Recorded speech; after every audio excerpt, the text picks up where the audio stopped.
kita selalu bersama seperti merdeka dengan boti seperti celana dengan baju.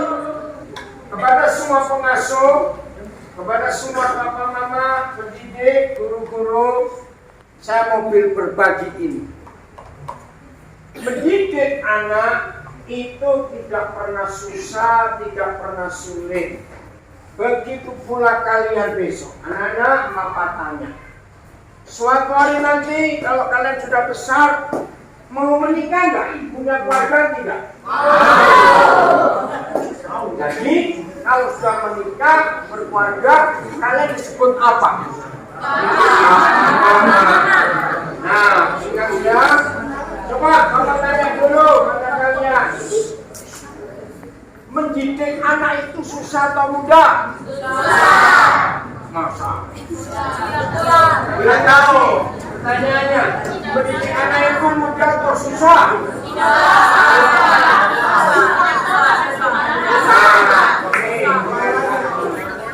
Ya, mama-mama, para pengasuh, guru-guru, perhatikan ini.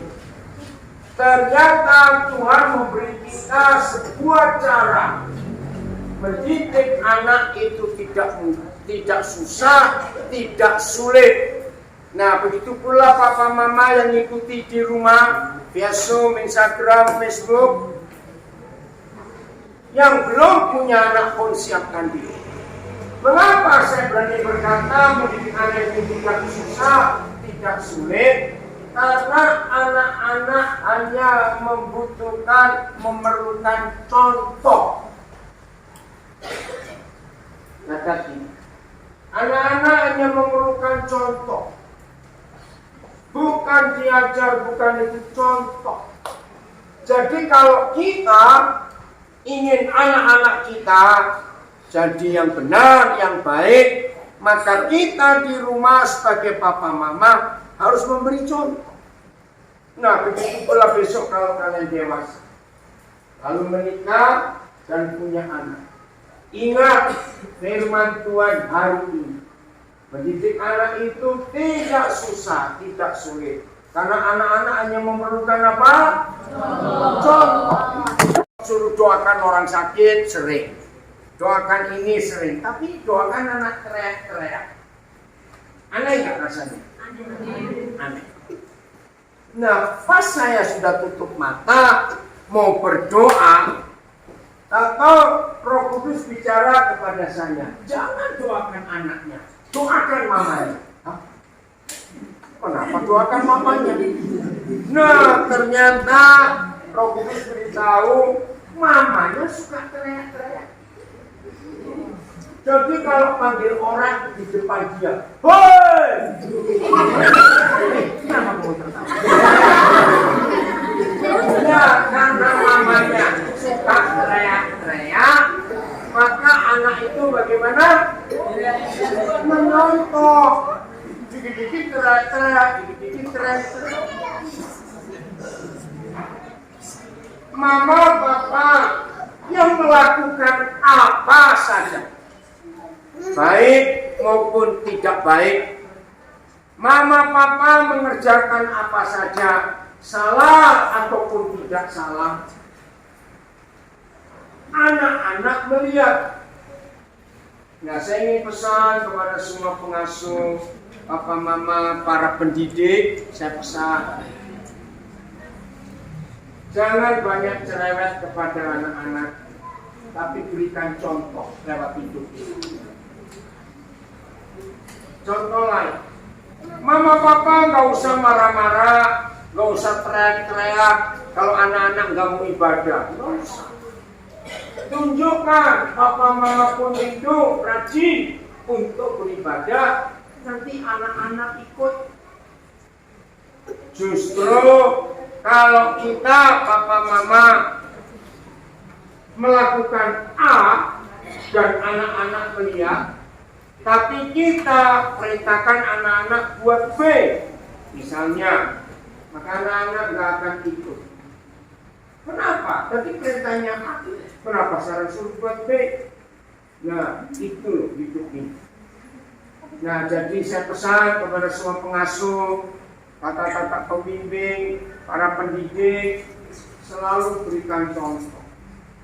Tidak perlu minta anak-anak jangan terlambat masuk kelas. Kita beri contoh dulu untuk tidak terlambat masuk kelas. Contoh yang dilihat oleh anak-anak.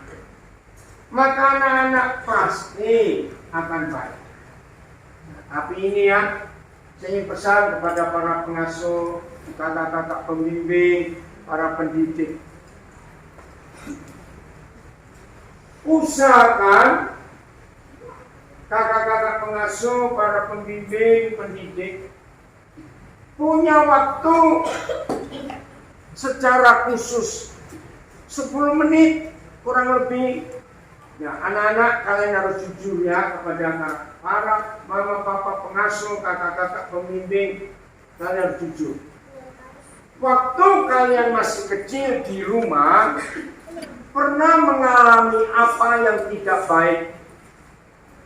Misalnya dari mama adik, papa adik, dari kakak atau apa saja. Nah, tolong para pengasuh, para pendidik, berikan waktu dengan waktu untuk anak-anak itu cerita.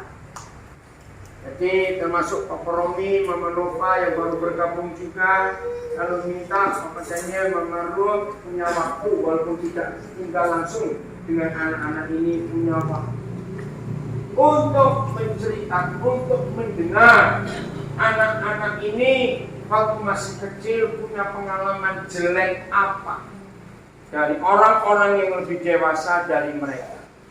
Karena kalau kita bisa punya waktu dan kita memberi waktu untuk anak-anak ini cerita, maka kita bisa menolong mereka. Nah, maka itu anak-anak, kalau kakak-kakak, papa mama, pembimbing, pengasuh boleh dekati dengan kalian, kalian harus cerita dengan jujur. Supaya ke depan setan tidak bekerja di hidup kalian. Karena apa? Nah, ini semuanya kita harus tahu. Apa yang dialami, baik dilihat oleh anak-anak sejak mereka masih kecil. Kalau itu hal-hal yang jahat, hal-hal yang merusak, setan itu kurang ajar sekali. Akan menggunakan apa yang dialami oleh setiap kita waktu masih kecil. Dan biasanya kita akan buat itu kepada orang yang lain. Maka itu hal ini harus diputuskan supaya setan tidak bekerja lebih jauh di hidup kita masing-masing. Bahkan ini penting sekali untuk melanjutkan sampai suatu hari nanti kalian menikah, terpujilah Tuhan kalau kalian sudah bebas dari semua hal-hal jahat yang pernah terjadi. Nah, itu sungguh-sungguh kami berharap kepada para papa mama pengasuh, kakak-kakak pembimbing dan pendidik-pendidik untuk punya waktu khusus buat anak-anak ini. Pasti Roh Kudus akan menolong untuk menyembuhkan, untuk memulihkan kita semua. Dari mana firman ini kita dapat? Semuanya buka Markus pasal 1 ayat 1. Markus pasal 1 ayat 1. Ayo semuanya. 3.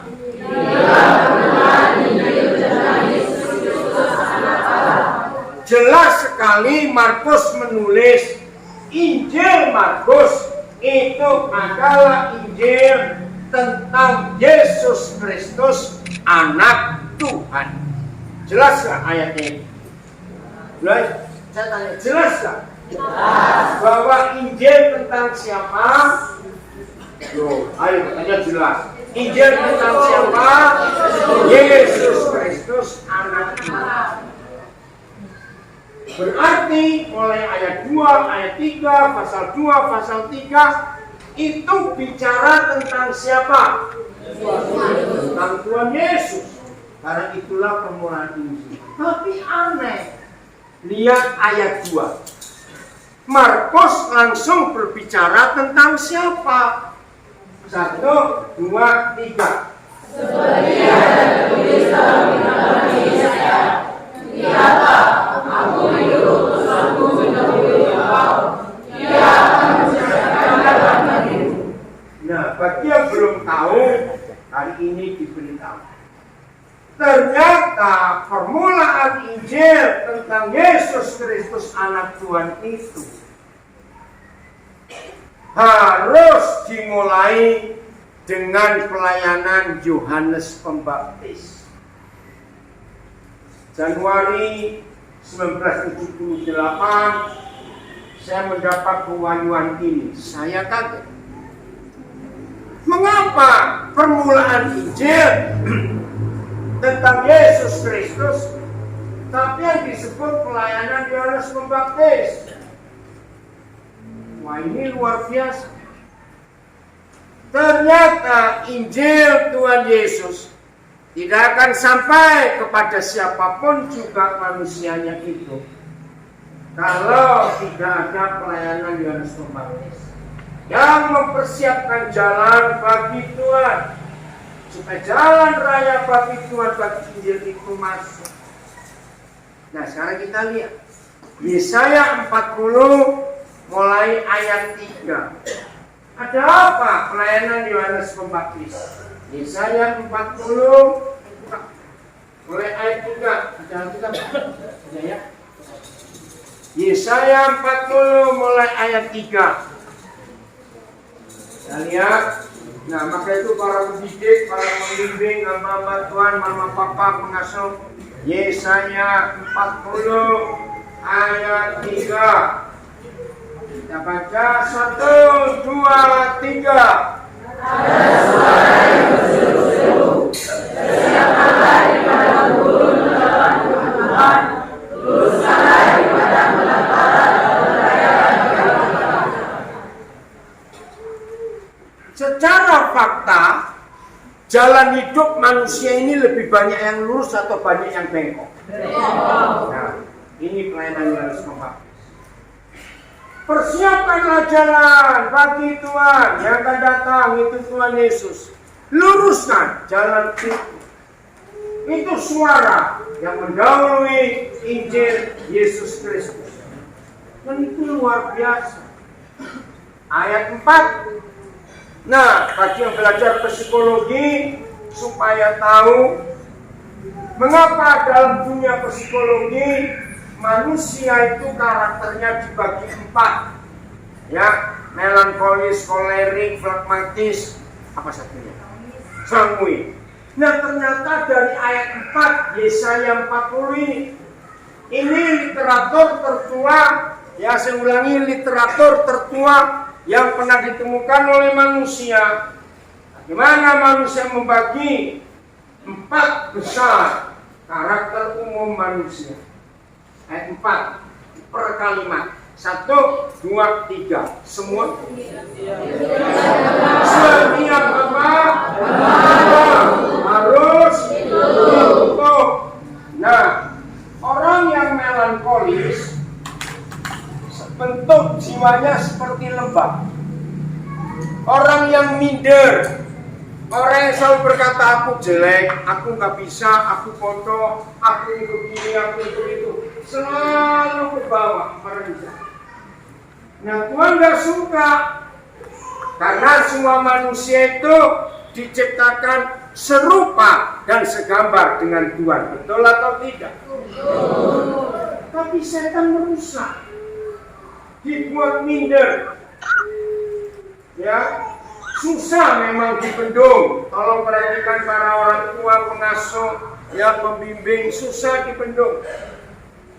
Setan bekerja dalam kehidupan komunitas dengan kata perhubungan. Pernah dengar itu bullying, mengejek, menghina, yang mengatakan kata-kata jahat. Nah, itu nggak boleh diantara kita. Papa mama yang sedang mengandung anak pertama dari istrinya. Tadi siang kami bicara tentang satu keluarga punya 4 anak. 3 anak, nomor 2 itu perempuan, nomor 3 laki. nomor 4 perempuan, anak pertama ini laki. Susah senyum, wajahnya tidak ada sukacita. Orang kalau melihat dia, melihat penuh dengan tekanan. Nah, terus saya tanya kepada orang tuanya, maaf ya saya tanya, karena saya belum kenal waktu anak ini dalam kandungan. Dan ternyata betul, waktu kami baru menikah, kami ini belum punya persiapan yang baik. Ternyata istri mengandung. Kami dua suami istri stres. Mau bagaimana ini kalau anak sudah jadi? Jelas digugurkan itu berdosa karena membunuh. Jadi selama 9 bulan 10 hari mengandung. Mamanya penuh dengan tekanan. Mamanya penuh dengan kekhawatiran. Nanti jadi apa anak ini? Makannya bagaimana? Sekolahnya bagaimana? Padahal masih dalam kandungan. Dan betul, sampai sekarang anak ini tadi saya tanya umurnya hampir 15 tahun, 14 tahun. Nah, papa mamanya baru tahu juga karena itu penyebab. Jadi hidup seperti itu perlu dipulihkan. Maka itu kami tidak tahu masing-masing kalian anak-anak waktu masih kecil dulu bagaimana orang tua kalian.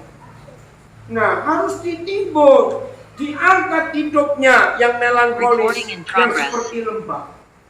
Nah, di sini para orang tua harus tahu, para guru, para pengasuh, perhatikan. Dari kita dulu, para pengasuh, orang tua, papa, mama. Kalau yang sudah menikah sekian tahun, bahkan anak-anak sudah besar, ternyata saudara baru ngerti kebenaran ini. Kenapa saudara ngeluh tentang suami saudara? Kenapa saudara ngeluh tentang istri saudara? Kenapa kita mengeluh tentang anak-anak kita? Mengapa anak-anak mengeluh tentang papa mamanya? Ternyata penyebabnya dari masa dalam kandungan. Maka kalau firman ini kita hidupi dalam hidup kita dan kita alami, tidak akan ada masalah dalam rumah tangga, dalam pergaulan, dalam hidup ini.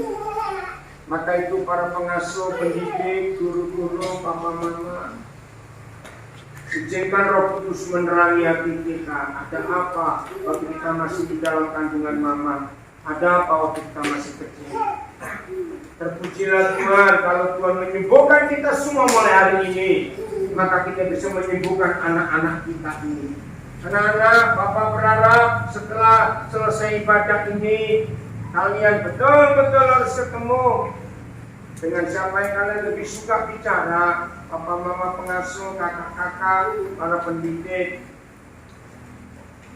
Recording in progress. Terima kasih. Pak Ido, silakan maju berdoa untuk kita semua. Yang datang ke kami semua. Amin. Pendidik, pengasuh, orang tua, juga anak-anak. Tidak semua, tidak seorang pun di antara kami yang minta Engkau untuk dilahirkan.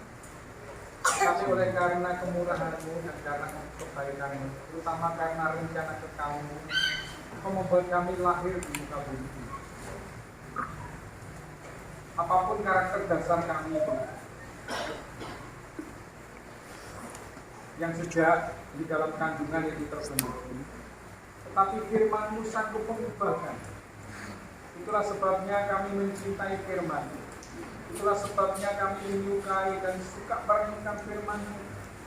Dan lebih daripada itu kami yakin bahwa kuasa firman-Mu sanggup mengubahkan siapapun kami. Amin. Apapun model pribadi kami. Biar Roh Kudus bekerja sedemikian rupa dalam hidup kami semua pada malam hari ini. Ada begitu banyak orang yang terluka karena didikan orang tua, karena proses juga masih di dalam kandungan. Bapak, Kau memulihkan. Engkau menyembuhkan. Agar di kemudian hari, kalau kami dewasa, kalau kami terus bertumbuh dan suatu hari kelak Engkau mempercayakan kami anak-anak dalam keluarga kami bisa mendidik mereka dengan baik.